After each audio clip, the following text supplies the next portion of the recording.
Let's get this thing started, I think. Hello, everyone, and welcome to another edition of Authors on Tap, Exile and Bookville's long-running reading series, where we host amazing and talented writers who are in conversation with other amazing and talented writers. I'm Javier Ramirez, and along with Kristen Gilbert, run this beautiful bookshop that I'm sitting in at 410 South Michigan Avenue, Suite 210 in downtown Chicago. Tonight, we have an amazing show lined up, so let's meet our esteemed guests. Shruti Swamy is the author of the story collection, A House is a Body, which was the finalist for the Robert Bingham Prize, the LA Times Book Prize for First Fiction, and longlisted for the Story Prize. Her work has been published by the Paris Review McSweeney's and anthologized in the O. Henry Prize stories. Her debut novel, The Archer, was published by Algonquin Books recently. She lives in San Francisco. Crissy Van Meter grew up in Southern California. Her writing has appeared in Vice, Bustle, Guernica, and Catapult. She holds an MFA in creative writing from the New School. She lives in Los Angeles. Creatures is her debut novel. She will be in conversation with Shruti tonight, and we're really looking forward to this event. We've been looking forward to it for a long time, so I'm glad it's finally here. Wish we could have you guys here in the store, but maybe sometime in the future. You can purchase The Archer and Creatures through the respective links in the chat, or come by the store and pick copies up, where you will receive, we're really proud of these, one of our pretty cool bookmarks that we designed here ourselves, and we just can't stop talking about these. It should be noted that we ship all over the country. Thanks to everyone for tuning in, and we would love for you to keep your cameras on, but please mute yourselves until the question and answer session of the program. You can type your questions into the chat or use the raise hand function, and Crissy will call on you as if we were in class. Welcome, Shruti and Crissy, and have a wonderful show. Thank you so much for being here, and enjoy the show, everybody. Thank you. Thank you so much, Javier. Hello, everybody. Hello, especially to Josie, who I just saw very briefly. Nice to see you again. Josie's the baby. Josie's that baby, that wonderful baby over there. Oh, there's the baby. I know. Yes. Hi, Hannah. Hi, Josie. So I'll start with the brief reading, and then we can get into questions if that works for you, Crissy. I'm ready. I might start sobbing during the reading, but go for it. I'm a little bit punchy tonight. Let's do it. This evening. Let's go. I am going to be reading from kind of halfway or even more than halfway through the book. The book, I'll just give you like a brief summary, takes place in 60s and 70s era Bombay, and it follows my protagonist Vidya's. It's a coming of age story. It's a coming into artistry story, and her particular art form is Kathak. It's a North Indian classical dance form. And so she's in college right now studying engineering, but she has a dance performance. This is it. Though the days were brutally hot, the evenings were violet and gentle. The clouds gathered and swollen with light, diffusing it without bursting with rain. It was the last of the weeks before the heat of exams would start. Already, the most serious, like Radha, had buckled themselves to their studies, but the lovers became more romantic and friends more social, like farmers working hard to pull in the abundance of wheat to last the bitter months of dust. I practiced my stage makeup in the mirror. I'd gotten good at drawing on new eyes around the eyes I already possessed. Such broad strokes did not require a skilled hand, eyes that were meant to be seen from far away, and from far away they could strike you dead. I did not own lipstick and had to borrow some from Fernaz to give myself a carmine mouth. I did not have foundation, so didn't bother with it. I asked Anand to get me some flowers to braid into my hair. He showed up at my hostel with a useless bouquet of red roses, long-stemmed, heavy, and expensive, tied with a long, silly ribbon painted with teddy bears. Anand, what am I supposed to do with these? Girls love roses, he said. But I told you, Anand, that's for my hair. He shrugged. What do I know about hair? No man had ever given me flowers before, let alone such velvet roses. I snapped the heads off the flowers and pinned them down my braid, wet ink black punctuated by drops of blood. They were too heavy for the turns I would make on stage. They would weigh me down and throw me off balance when I made my quick and final turns. No matter. My mirror showed me the mask of my face, and I was pleased. I walked across the soft grass to the auditorium, already dressed in my white costume, a cotton salwar kameez, and my alarming face visible to all who passed me. And backstage, I sat down to tie the gungrus. The boys, my boys, for they were mine suddenly. I felt for them the affection a mother must feel watching her children from a distance. They gave off the pleasant stink of nervous energy, ribbing one another until it was time to be quiet and to take their places. I stood half watching from the velvet wing, the boys on stage, the ripple of the audience, illuminated only by reflected light vaguely outlining noses and lips and the gleam of glasses in the dark. But I wasn't watching anything. I was listening to the poem, which was read first by Anand very seriously in English, slowly and a little too theatrically, if you asked me, for the poem by itself was enough.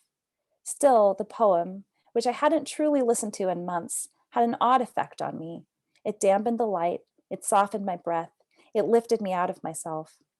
The texture and the tone of the words, the rise and fall of them, felt as familiar at that moment as my own breath, like something sprung out of my own mind or from my own dream, long ago dreamt and only half forgotten, existing like a ghost at the periphery of my consciousness, not a terrible ghost, but a sweet one. For many minutes after Anand finished speaking and the actors were on stage speaking their Hindi lines, I was not conscious of the play at all, even where I was standing. I felt like I was on the edge of something and I wanted to reach it. Before an idea becomes an articulation, it hangs before you like a cloud. You cannot grasp it. It was Anand who shook me out of this reverie and pushed me on stage, for I had nearly missed my cue. The actors were slumped on stage, dreaming. They had chewed their lotus and made a dream. I was that dream in white. The light changed, but the music didn't start. Between the time I lifted my foot and set it down, I realized I needed no music. The first blow of my foot against the stage drove me hard into my dance. It nearly crushed me into it. I was a dream, beautiful at first, but of my own accord, I grew angry. I was not a good dream. I was not a good wife, content forever to wait. I was not a good woman, but a rageful one, and my rage was terrible. I gathered it and thrust it up between my eyes. I was crossing the stage to look and look against the sea for my lost husband. I was nursing my son into a man, feeding and dressing him, growing him into a warrior. Again and again, my hands shaped a lotus at my breast, but each time they did so, the lotus became sharper, like a star-pointed blade. So much time was passing. I grew older, but the intensity of my dancing increased with my age instead of lessening. It was against everything I had been taught to dance like this, so wildly, not building the column of energy up from the cool center, not filling the limbs with remote movement, practiced to the point of sleepwalk perfection, and then infused with the subtle emotions of the eyes and brows and mouth. My dance teacher was right to be shocked. The movements my body made were almost out of my control. The body wanted to vibrate out of its shell. Since there was no one to speak the bowls, I spoke them. It was a shock to hear my voice so rough out of my mouth. At another time, I might have felt embarrassed. For this rough, anger-filled voice was my true voice. I knew as soon as I had heard it, the one I had strove to disguise from everyone and from myself. My legs hurt with the force of their exertion, and I felt it even as I pressed onward. I turned, the huge heavy braid wrapped around my neck like a rope. I turned, I grew older. The beat of my heart was quick, subdivided into fifths and eighths by my feet. From the rafters, a soft snow fell, white petals that stuck to my skin where they touched me, glued by sweat. I had not known it would happen, and for a moment I was startled, as though I had myself conjured it from the force of my dancing. The white petals looked blue in the light, as I did. Again, I felt myself very close to something, very close, but not enough to grasp. I could not push myself over the brink. Then it was over. I stood posed on the stage, panting. I had not been on a stage with the eyes of the audience on me in several years, and when I returned to myself in the room that held me, I could make out individual faces in the crowd. I saw the black muzzle of a camera, and when it was lowered, I saw the face I had half looked for since I had seen it so many months ago from my window, the pale face of the man who walked with Anand. One row behind him and slightly to the right was another face I had looked for, the dark face whose familiar contours I had long gazed at these weeks in the privacy of my memory. When I lifted my eyes to her, Her eyes looked back. Was it my eyes, the cold light, or were her cheeks wet with tears? And I'll just stop there. Thank you for listening, everybody, but especially Crissy, whose face I can see. That's good. You only need to see my face. So this book is incredible. Congratulations. I was saying to you just a second ago in the green room, is that what it's called? I was reading this book the last week, and I found myself sort of like crying in a lot of parts, and my husband would sort of come downstairs and he'd be like, oh, the book is sad. And I was like, no, that's the wrong word. Like, it's not sad at all. I mean, sort of, but it's really moving and beautiful. And just, on a language level alone, obviously we all know you can do that. It's great. But I love that you just read that passage, one, because it's beautiful, but this idea of rage and desire, I think, is at the core of this whole book.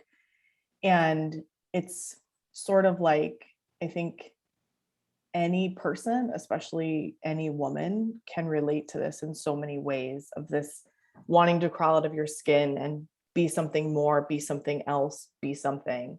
And I just think this idea of desire is so like palpable in this book and so beautiful. And I kind of, maybe just to start this off as like a broad thing, I sort of wanted to know, like, this is a big book. It spans sort of a cycle of a life where we start in a childhood and dealing with a mother, and then we kind of go through the cycle of Vidya becoming a mother, right? So it's this sort of kind of circle, the cycle. And it's a big book in a little space. And I wondered if you sort of sat down with this big idea, or if it started as something small and grew, because it really covers a lot of ground. So I'm just curious how you started this and ended up here. That's such a nice question, and thank you so much for all those kind things that you were saying. It was so good. I was just thinking about like I was moved by something, was crying in front of my daughter, and my daughter was like, "Why are you crying?" And my husband was like, "Mommy likes crying. It's good." Like, "Mommy loves to cry." And I was like, it's called leaking. It's fine. I actually love crying. So that is the highest compliment. As a crier, it is a great compliment. To hear that you cried while reading my book, like a lot. So thank you. Yeah, and I wrote the first chapter of this book kind of like completely unexpectedly, unbidden. I was like working on a different novel, and I was at a residency actually, and I just was like I just was writing it down, and I just was like, I don't know what this is, but there's so much in that first chapter. Like, there's just all the dynamics of the characters that I knew that it was like, it didn't read as a short story. Like, immediately I felt like it, like the entire, like it was the seed of the novel, like like everything was encoded in that chapter. And so I knew that it was a really big story right away, but I had no idea what. Wow. And it's really interesting that you say it's a bit like it's a big book, because in some ways it does feel like a big book to me in terms of, it like, and I like that phrase of like this, like it contains a cycle of life. Yeah. So I really like that. And I also, it's kind of nice to hear you say that in a certain way, because in some ways I think of this as a very small book. It's about like a fairly ordinary person and the things that happen to her. Some of them are pretty intense, but mostly I was mostly interested in capturing the rhythm of her daily life and of her consciousness and the small moments between people, because I think that that's really valuable. I think that, I mean, that's often what I go to literature for. Like, I love big books, and I like, enjoy a huge sweeping novel as much as the next person. But I think that one of the gifts of story writing maybe is an attention to like small moments in a person's life, and naming those as beautiful, like illuminating them as beautiful. And so in some ways, the scope of this novel is really small, because I was really interested in just one person's consciousness over, like, it's not over a couple days, it's definitely over a course of many years, but the focus is sort of narrow in a certain way. But I felt like as I was finding the scope of the book, that just being in somebody's consciousness, and also being in the worlds that I was writing about, the worlds of 1960s and 70s era Bombay, the world of Kathak dance, and Vidya's own mind and consciousness, like that contains everything, that there's so much in those things that it was enough to fill a book with, like it was Yeah. kind of a relief, or it was sort of affirming to be like, just being with a person and their consciousness, that can be dramatic. That can be like, that Yeah. can make an interesting novel. I mean, right. It sounds like when you say that on the surface, right, like nothing happens, but things absolutely happen in this book. But beyond that, and being with her every day, I felt too that it was really a statement of like a woman as an artist. And, like, again, I think that goes right back to the word desire, but like, I wondered too, like her life is structured around dance, and then almost the rush of performing is so interesting, right? Like the reality of her life, and we know what's going on in her like daily grind, which is kind of sad a lot of the time. And then, how she feels on stage and presents herself in this other way. And right, I think artists are always trying to find like, who are you really? Are you, your mind, or are you this outward facing person? Like we were talking before this, how you right now you're dealing with taking your daughter to preschool and like doing all these things, right? It's like, who are we as like mothers, people, women, whatever, versus, who we are, the presenting self, and then sort of who we really are. So I loved that this felt like, as an artist myself, obviously, like her dedication to dance, and her arrogance about it, and her own wrestling with like, does she love this as much as she says? Is this, that was like so great. And I think, one of the things I was wondering too is like, could this book exist? Could you have written this exact story if this was not 1960s, 1970s Bombay, right? Because one of the things I really liked about that was there's only a few references really about the time. I think there's like a few American bell-bottom references. I think there's like a Joni Mitchell reference in there, right? There's like a few things, so we know like we're not in present time. Plus we know just by like school, all of this sort of the way life is. But Vidya was living now, right? Like wouldn't her story be so different, or do you think it would be the same? I love that question so much, Crissy, because I feel like sometimes the way people will talk about this book, which is very understandable, they'll be like, well, she has so many cultural obstacles to achieving her goal as an artist, and like that are specific to Indian culture. And she has all these obligations and expectations that are placed on her. And that's absolutely true. Like there are some very specific things in this time and place that are like the role that she is expected to take in her family, in terms of like the amount of housework she has to do, the kind of lack of, I think a lot of this book is about somebody who's trying to make a place in the world that they don't really see. Like there's no path for her to get to the place she wants. And so she's trying to invent it.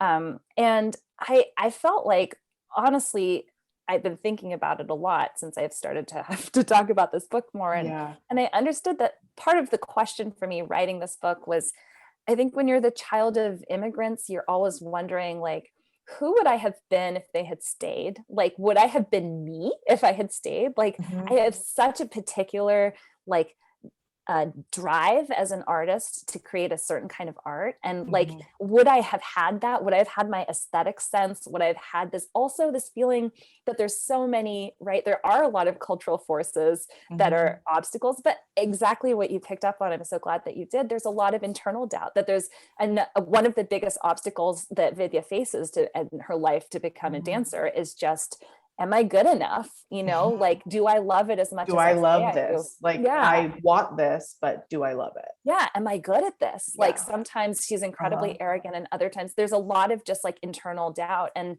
one of the reasons I think I found the way I was able to find my way into this book was by asking questions through this book and through this place and through this time that are actually really relevant to my life. And they are different. I'm faced with different societal pressures, and in a lot of ways, I had a lot more freedom than Vidya, in the way that I was able to make my life one of art. But in some ways, the things that she's grappling with are definitely things that I was and am grappling with. And that's like exactly what you're saying. It's like, you have obligations to other people. You're not just a person making art. It's like, how do you live a good life? What do you really value, and what do you prioritize when you only have so much time and energy to dedicate yourself to certain things. What do we owe to our family? What do we owe to our society, to our community, to our cultures, and to ourselves and our art? And how do we balance those things? That's absolutely something that I think maybe women artists more than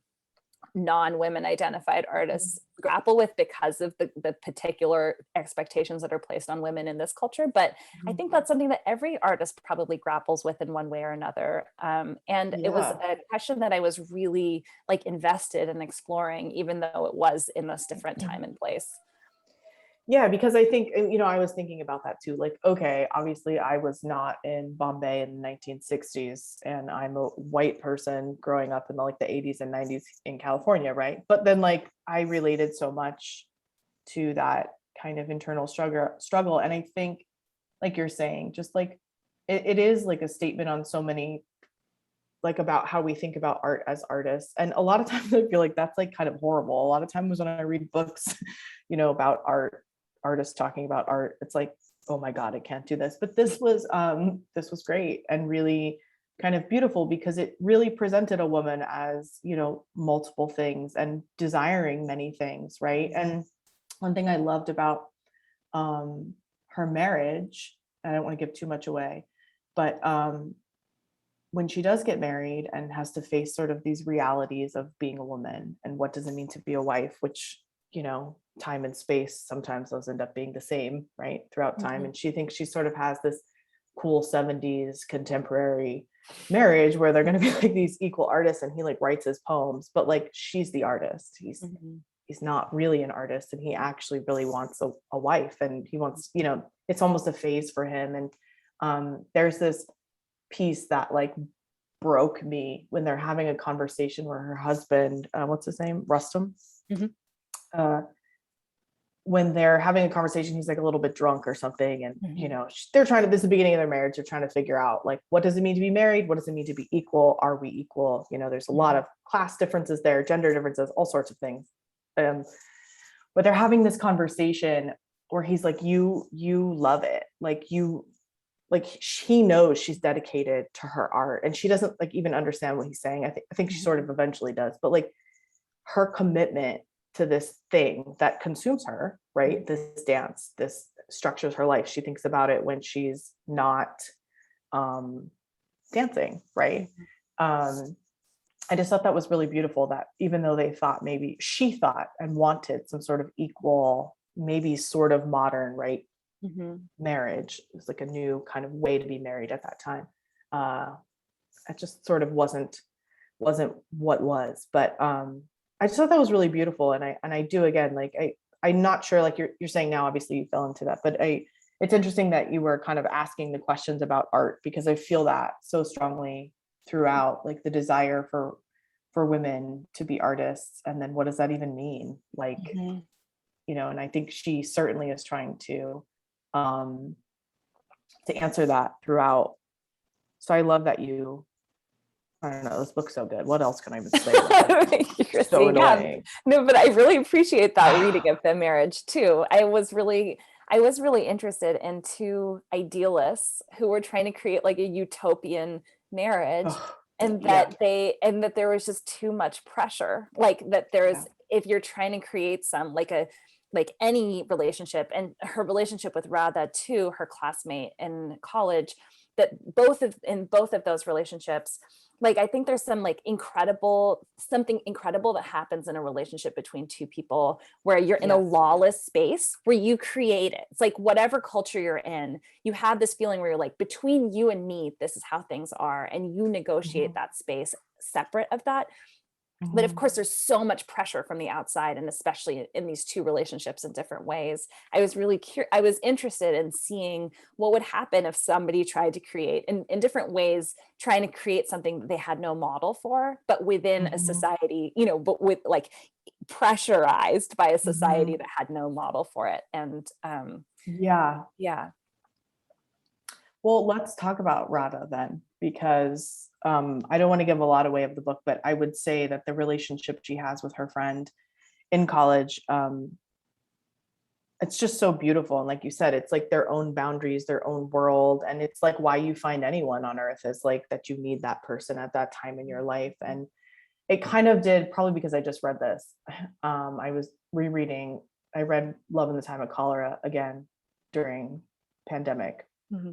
And I was just thinking of, who we marry, who we become, or, our outward facing person, but then the people we think about and carry with us like forever. And I think Radha is one of those people. So I'm curious, did that relationship, was that something you were kind of writing in the moment because it's a little plot driven, or was that something you were like, oh, this relationship is essential to forming who she is? Like, how did you actually write that? Like, how did that fit into the story? Did it come at the end, or was it, chronological? Like, I think it was, I can't really remember. I do remember feeling surprised when Radha came in because I immediately started, I think maybe I just thought of somebody, I was interested in having somebody be like a foil for Vidya because Vidya is always like, sees herself as an outside. Like Vidya has this like really intense perspective of herself that she's so serious, she's so poor, she's so dark, and she's such an outsider no matter what she does in whatever situation she's in. And I just wanted to like have somebody be on the other side of that for once, and for her to see, to give herself the opportunity to see herself in a different way. But of course, when Radha kind of, I think probably intuitively, I was reaching for a character to do that. But then when Radha came into the book, I was just like, who is this person? Like, I got to spend more time with her. So I don't think that I ever like, very little of this book was actually like planned. I like wrote a lot, like years in a notebook where I just was like collecting ideas about scenes and about characters, especially Vidya and her mother. And I was just kind of wandering around the version that I had of my Bombay, and trying to find the edges of it and feel like comfortable in it. But Radha just was a surprise. She just came in. And as soon as she walked on the page, like I just understood that I had to follow her wherever she was going to take me. And it's like so funny. I don't know if you feel this way about the characters you've written, that like after you've written them, you're like, of course they would be like they feel, I guess, like inevitable or something, where you're like, of course Radha would have come in here. Like you invented them. They're not real. But I just like, when I think about this book, like there was a period of time where Radha wasn't in it, and I can't like, I could like not. Surreal. Yeah. Just like that. What a different book that would be. Yeah. I mean, yeah, I know what you're saying. I think we as the artist or whatever, like we're playing in so much of the back of our mind all the time. And like you said, taking notes and observing. And then, when it comes together for us, we're like, oh yeah, this is right. But then when me as the reader is reading it, I'm like, oh no, she was here all the time. Like this must have been, I'm sure it was somewhere. But yeah, the language in the sections where Vidya's at school, it's so beautiful, and there's like these sensual moments, and she's so important to the book. Another character I loved was the brother. I don't have siblings, and it's like something I get so sad about because I feel like, I don't know, my mom's one of 6 and they still in their 60s like fight all the time. And my dad has a twin brother. So like, and my best friends since I was 5, they're twins. So I'm constantly around these like, sibling relationships. And so I don't have that. So I'm always fascinated in like any story when there's a sibling, but this felt, again, despite it being, like you were saying, like cultural differences or whatever, I don't know, the brother and sister relationship felt so real and universal and timeless in a way of just like coping with like family trauma, and like you either commiserate together or you sort of do this, right? And I think that's just like how families work at any time and space on any plane. And I loved that in this book they do this, right? They sort of, it's not one or the other. It's that he or she, they sort of keep coming back to find this like spark and love, and then of course have to keep separating to live their lives. And I thought that was really great. And I assume maybe you have like a wonderful sibling or something, because it just felt really real. Yeah, I do have a sibling. I have a younger brother. And yeah, I was really interested. I think this is the relationship that she really grapples with the most in terms of her obligation and understanding. At some point, I think she realizes she's basically tasked with raising this boy from the time that they're pretty young, that it's like primarily her duty, and she's still a child and he's just a few years younger than her. And she feels like she's failed and he feels like she's failed. They both agree that she's failed this job, and there's this real tension where she understands that it's too big of a burden for her to have carried alone, and that wasn't really her job, but still she failed. Like, still she can see that a child was failed, and it's like basically unbearable to think. I mean, it's really unbearable to just look at a person that you know was failed as a child, and just to be like, you can imagine that child and that child being failed. So that is one of the true, I think, unmitigated or like unfixable sorrows of this book, is just the way that family structure, family trauma, like there's just some things that can't be fixed. They can be like talked about, and maybe they can be like moved past somehow, but I think that was one of the big questions of the book for me, which is like, you can never outrun your past. If you come from a family like this family, you'll carry that with you forever. You're marked by it forever. And how do you move forward from that and make a good life? That was one of the biggest questions that I feel like I was asking with this book. Yeah, I certainly think, and I'm not going to give a lot away, but I certainly think that I left the book knowing that was the question, and then seeing a few answers to it. And I think too, when you're talking about her brother, that she failed him, I think, she was failed too, right? But it just falls on her, that it's her responsibility, because her like mother asks her, like, you have to raise him, like puts this, the whole family puts this like whole burden on it. So, but the tender moments between brother and sister in this were just really, really lovely and sad.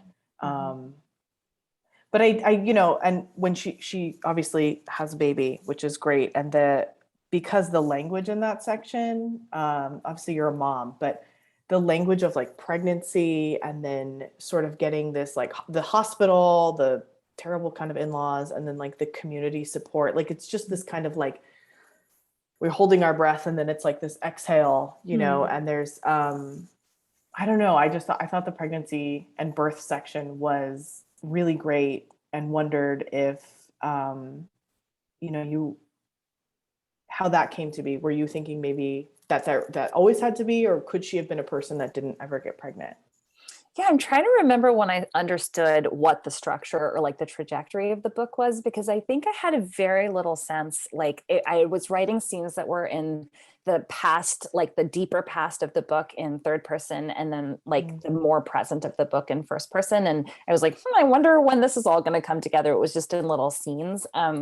I did something really horrible to myself, where I was writing a draft of this book while I was super pregnant, and I was like not enjoying being very pregnant. And then I'd be like, off to work today and to escape my problems. And I'd be like, oh no, Vidya hates being pregnant too. Is stuck at home feeling pregnant and hating it so much. She hates it way more than I hated it, but I really did not enjoy being pregnant.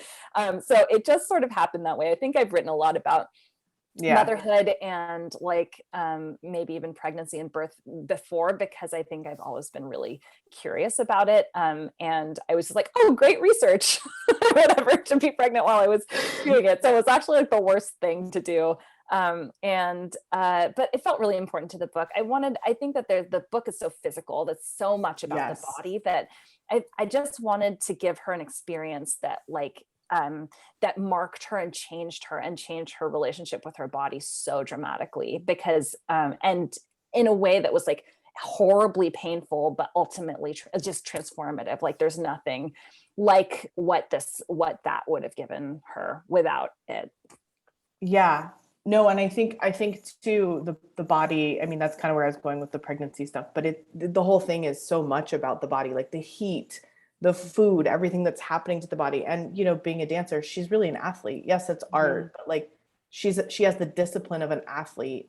She doesn't really have discipline in any other part of her life except this sort of physicalness, And I loved that. So it made sense that when she was pregnant, she was going to have, especially in the I point of view, she was going to have these sort of feelings of the body, good or bad, because that's sort of how she seemed to relate to the world completely. It was in a physical way. I mean, you do that so well, even in the other stuff, in the other book too. So, yeah, I mean, the corporeal body stuff is just like, it's just amazing. I want to ask you about, you mentioned it a second ago, the point of views. So this book is really interesting because it starts out sort of in third person and then switches over into first person, and we kind of move throughout, and I will say very seamlessly. And there's even sort of a bit of a reasoning for that. And the becoming the self, the becoming the I, almost, the I as the body. Do you want to talk about that a little? Because I think that's like, if anyone's thinking about buying this book, I mean, that right there is a reason to do it, because this reminded me of like teaching students, like something I would use as like a structure talk, because it's very seamless and beautiful to be able to switch from third person to first person. Thank you, Crissy. Yeah, I was really, this actually was something that presented itself to me fairly early on. And it took me a lot of drafts to get it right. But it was a really important and very weird, a very weird feature of the book that was really important to me, particularly because I was writing about in Vivian and as a child, I wanted to get a sense of what my experience of my memories of childhood are like, which is like at once very, very sensual, like very sensory and vivid. And then in other ways, like fully removed from myself. Like I just so distant. And you look at a picture of yourself when you're that small and you're like, how was I in there? That's so crazy. Like there's something that like doesn't compute about the tininess of a child and a child's consciousness. And yet you still have these memories like physically in your body. And I also think that because Vidya suffers a pretty intense trauma as a child, that I wanted, there's this weird way of being like disembodied and very embodied at the same time that I felt like I could get to through this like kind of close, kind of also distant third. And I had this sort of theory or feeling that if you are not, that there's something about like the way that what parents do for you when you're really small, you're so small, you're not even forming memories yet. So you have these people, your caregivers, if they're good, they make a structure for you so that they're like, we're watching you. We are telling you a story about yourself just based on our observations of you. We are holding your memories for you until we can tell them to you. And we're going to keep telling them to you and giving them back to you. And that's how you build a self. You have a safe little container that you can grow in. And then, then a good parent steps away and says, now it's your story. Now you're you, and off you go. But good luck. Right. But Vidya doesn't have that at all. Her parents are in many ways very absent and are not able to see her really profoundly like that. So I felt like somebody who it was important to me to show somebody who had to develop a sense of self in this really like all by themselves in this like really strange and crooked way. And then it's scary for her the first time that she experiences it because it's so intense and it's so surprising that she has this sense of I that she becomes, she comes into focus for herself and she becomes a protagonist in her own life. And she gets there only through her own weird way and through dance that she understands intuitively as she sees these girls dancing that will be the way that she gets there. But because she makes it for herself, it's just not like a normal gradual fading in. It's like it comes very suddenly. So it took me a long time, like craft wise or like structurally to be able to like make it work. But I always knew that was in there because it felt really important to me. I actually think that it's what makes this book a little bit more challenging than if it were just the first person. And I think I just feel so grateful to my editor and to my agent both for just having the vision to like let me, like I think that it would have been an easier book to whatever if it had just been the first person, because I think that you just drop into her consciousness way easier, and that there's this weird thing that happens where you go from third to first. But it felt so important to me, so integral to me to have this this switch in there to show that development of self in this weird way. And I felt like they both really like saw me through on that, and I feel so grateful. to like be able to have realized it with both of them in the way that it came in this book. Yeah, I'm a big like structure nerd. My novels like a crazy structure. And I mean, we have the same editor, so that makes sense. But I think, you know, as you're reading it, it's not really a jarring thing because it's explained, right? This becoming the self, and it's through dance, so it makes sense. But I thought it was so great that later in the book, after we've already kind of switching back and forth, there is a comment that Vidya, her real childhood is happening in college because she has already had like an adulthood of like it's almost like this reverse, right? And I think that's very true of children of trauma, like we could list a million things in Vidya's life that, you know, made her have to grow up very quickly. But I really loved that idea because that for me also made sense on a craft level, that like, oh yeah, here's where she found her I, here's where she found herself. Now it makes sense that I'm going to hear from her as a person, and it came quickly because it's when she left her home, right? When she wasn't around her brother anymore, or her father, you know, or mother, all of those things. And I really liked that. Anyway, it was fascinating to do it that way, and it seemed at first like when we kind of switch over into the I, it was really bold at first, where it was like, oh, she's explaining this a little bit, like, and it was so like seamless and beautiful. And I was like, damn, this is so good. Like, I was just saying, we were talking about how my husband saw me crying with the book, and I'm usually pretty good about, I'm almost done with the novel right now. So I'm like, you know, a pincushion right now, like just like a sensitive ball of goo.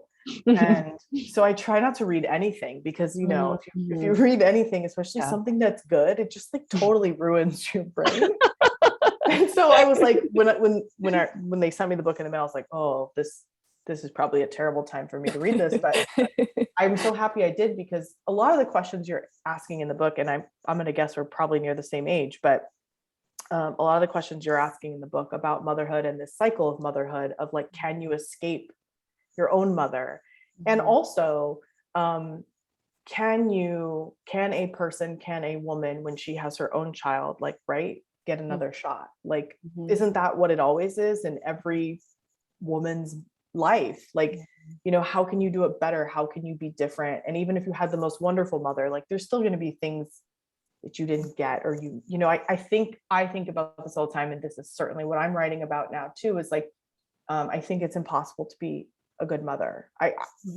And the people that take this on, wow, like, it's, you know, like, it's impossible. It feels so impossible. And something about this book, there's no like blatant forgiveness of like childhood trauma, and again, we won't give away too much of the plot, but I did think of this as a cycle of like motherhood, of like starting, you know, all the roles her own mother has played, but then the questions of like, to her, you know, the mothers before her grandmother, and all of that. I don't know, it was really beautiful. And I wanted to ask you, which I hate on book tour when people ask me personal questions, but I'm going to ask you one. You dedicated the book to your mom and mothers before, and then you mentioned in your acknowledgements that you had given this to your own mother. And at first I thought, oh, maybe because of the timing, like you just needed to kind of like, you know, 60s, 70s, maybe your mom would know about that time more than you would, because my guess is you weren't alive. But then as I got to the end, I was like, wow, she gave this to her mom. Like, not because it's a personal story, but like, you're a mother talking to your own mother. Like, that just felt like so big. And I don't know, that's my one personal question. It's like, why and how, you know?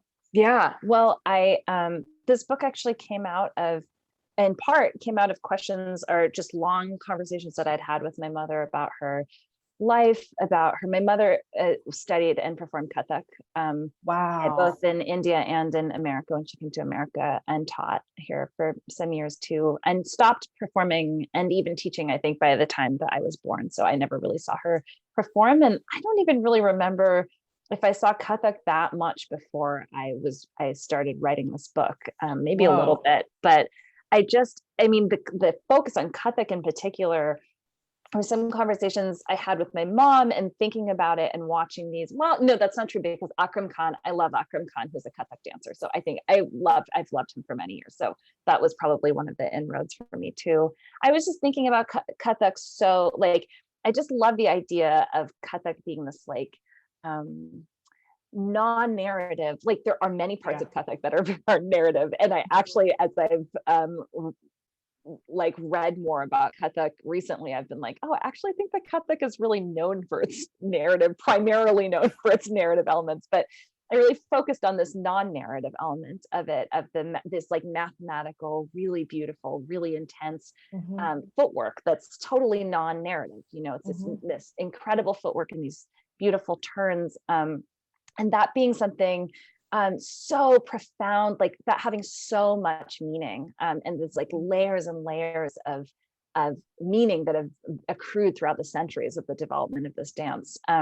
So talking to my mom about that, absolutely, she gave me like a lot of like a lot of my research process was me asking my mom questions about like, what kind of shoes did you wear then, or whatever, because it was like, I don't know how you Google. I mean, there were definitely like many points in this journey where I was like, why did I give myself the hardest thing to do? Like, who asked me to write this book? Literally no one. This is so hard and scary for me to write, because it was completely a different time and place than the one that I was raised in. But my mom, actually, she read like the first 50 pages. I was like, I had written that first chapter. I was really like, I don't know how I'm going to go on from this. For a really long time, I was afraid to enter the book. And partially I was like afraid to enter that world. I felt like, do I have a right to tell this story? Do I have a right to be in this world with these characters?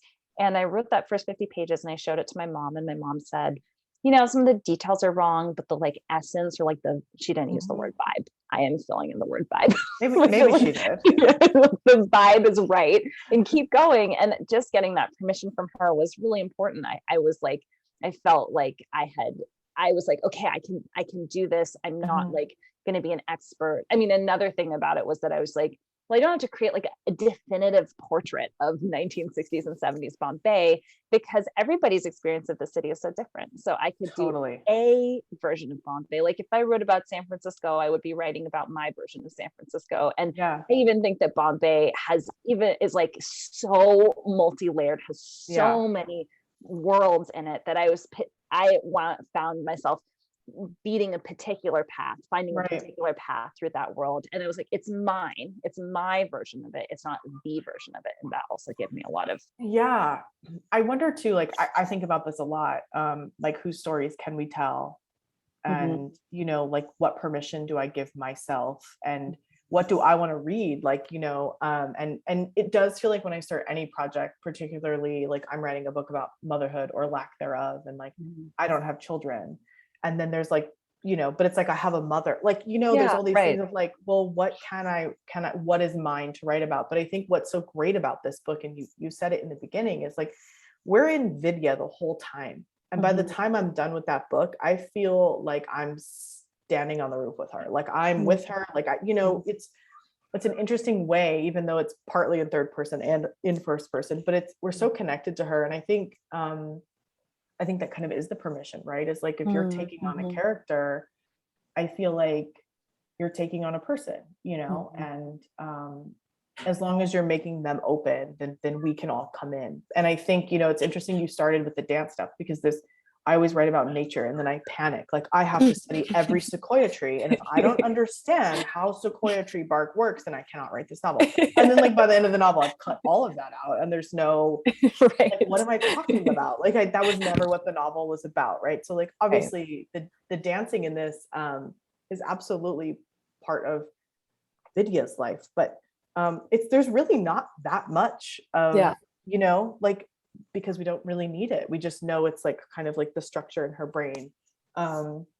Anyway, it's so beautiful. I loved this book so much. I wish that now I'm gonna have to like take a week or two off of my own work and like I'm sorry. So I'm like, oh man, like I can't do this. Like this is so good. Oh, thank you, Criss. I've been watching like sci-fi movies to take my mind off of writing a book. And then this past week I just read your book, which was a huge delight. I mean, I can't even believe you pulled this off. It's so beautiful. Thank you. It's amazing. Let's see if there's any questions, if I can do this. Yes. Let's see, Tammy. Oh, this is a great question. What significance does the title have to the book?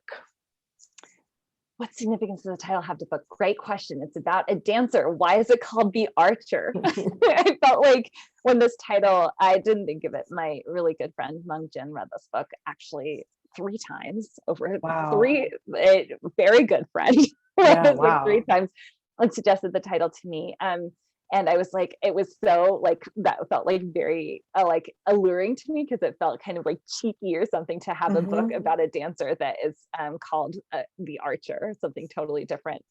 It takes its name from a kind of, there's a myth in the Mahabharata, which is a Hindu epic, like a foundational epic tale, where about an archer, and I won't, it becomes really important in the book. It sort of becomes the pole star of the book, and it gives the book its meaning, maybe, the interpretation of this story. And it's about an archer who's like clearly born to be an archer, and is prevented from doing so by following his duty, his societal duty.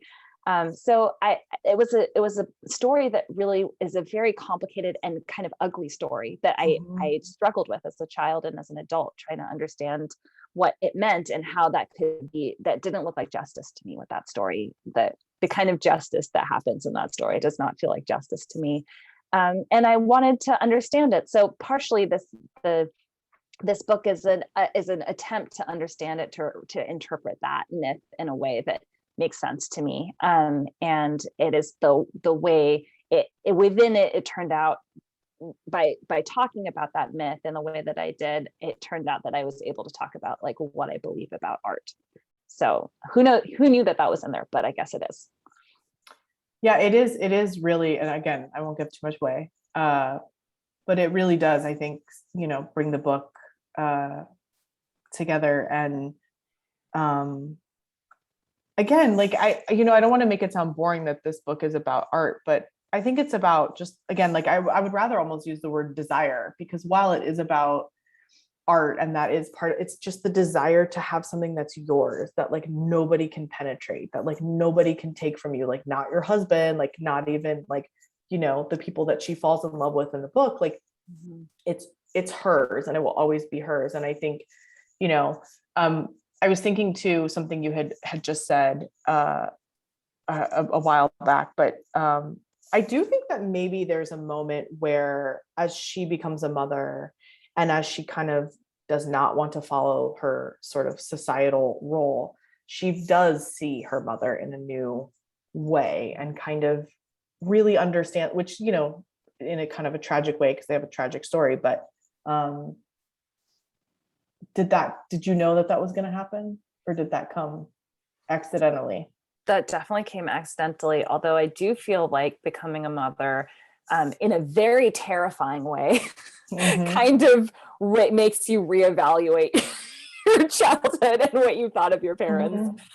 So I'm not surprised that happened, but it was pretty unintentional, or I didn't set out to do that. Well, this kind of leads right into it. Someone's asking, did asking your mom about Catholic give you insight into her world before being a mom?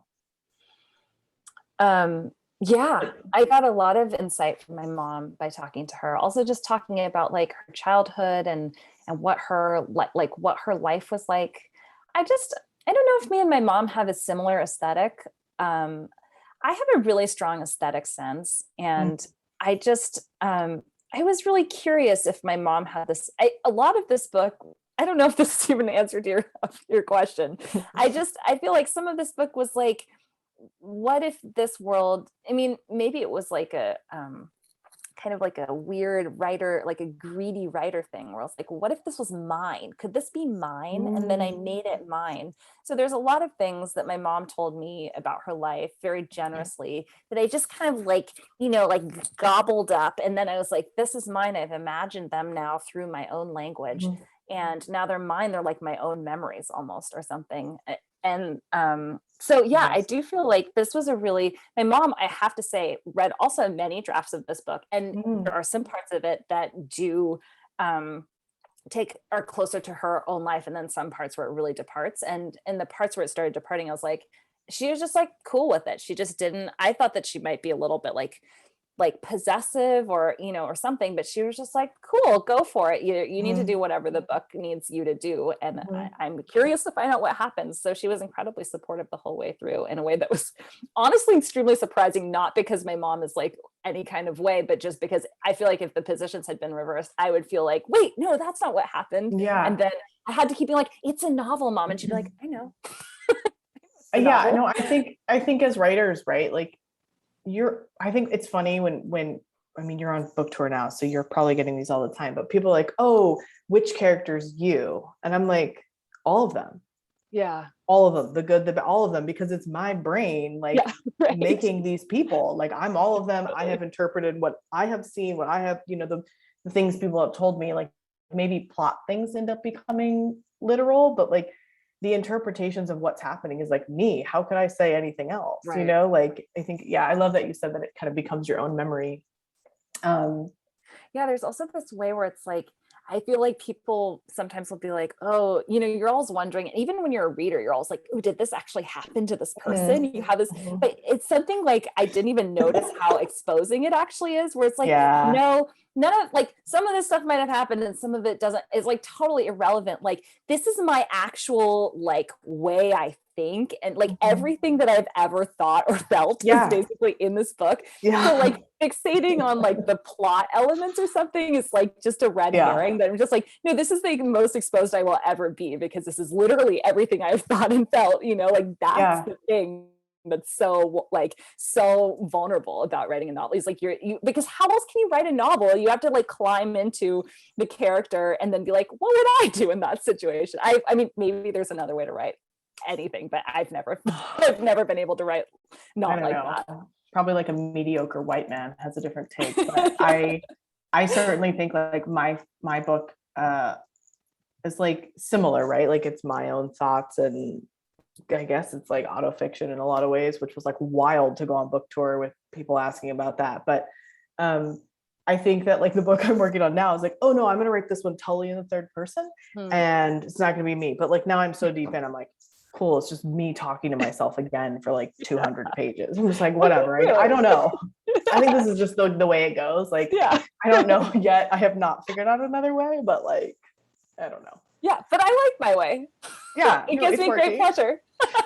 Well, I mean, the book is so beautiful. I hope everyone out there buys it. It's amazing and actually cinematic in a lot of ways. Like some of these scenes are just like, I could see them so clearly and crisp and beautiful, and it's really just a really interesting look at like being a woman and wanting things. I mean, there's obviously a ton more to that and really great, beautiful cultural stuff too, but like beyond the plot and the time, like it's really timeless and beautiful. And I just want to congratulate you, and I hope everyone in the world buys it, because it's so good. And now I can't write a novel for a few weeks, which is your fault.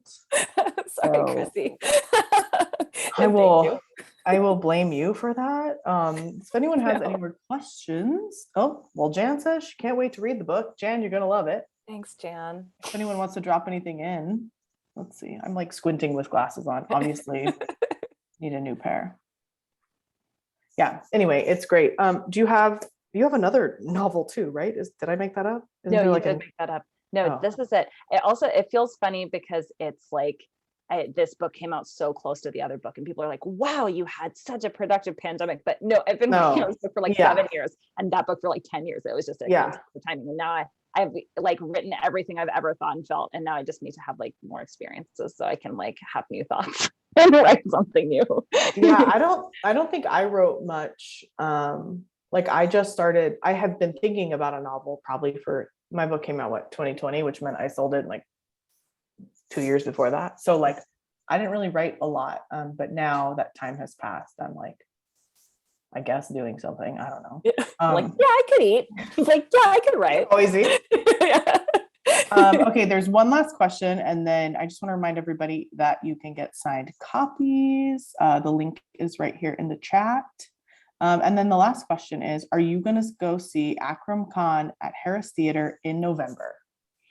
Ooh, no, because I don't live in Chicago. I'm assuming that Harris Theater is in Chicago, and I don't live in Chicago, but if he's coming to the Bay Area, then I will try and see him. The last time I saw him, I think was in 2018. And I thought that he had stopped performing. That was like the last time he was going to perform, and that his troupe was going to perform. But maybe something has changed in the pandemic, and it would be wonderful. I would definitely.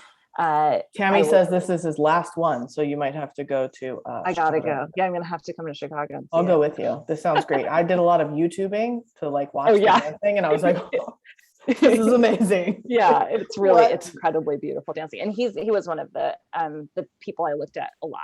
And when I was writing. You can read too. That's fine. Okay, well, everybody, thank you so much. This has been great. Javier, I think, is back. Yes. Oh, there you are. That was fantastic. Thanks, you guys. That was a wonderful conversation, and the book is fantastic. Pick all 3 books up. But we will have signed copies. You guys are just going to send some signed book plates. We'll ship them all over the country. Come into the store, pick them up. You won't be disappointed. And while you're at it, you might as well pick up a copy of The House is a Body. Thank you guys so much. That was fantastic. And if you guys do come to Chicago and I hear that you didn't come by the bookstore, there will be some trouble. No, I'll come. We're coming. It's all very close in Chicago. Where the Harris Theater is near here. So, and you'll love the store, and we would love to have you in and sign some books again. So thanks everyone for tuning in. Thank you, Shruti, and thank you, Crissy, for being here tonight. It was a wonderful conversation, and it'll go up online tomorrow, and you can go back and revisit if you'd like. We'll send copies to you if you'd like. Thanks everyone. Have a great night. Thank you, everybody. See you later. Bye. Bye.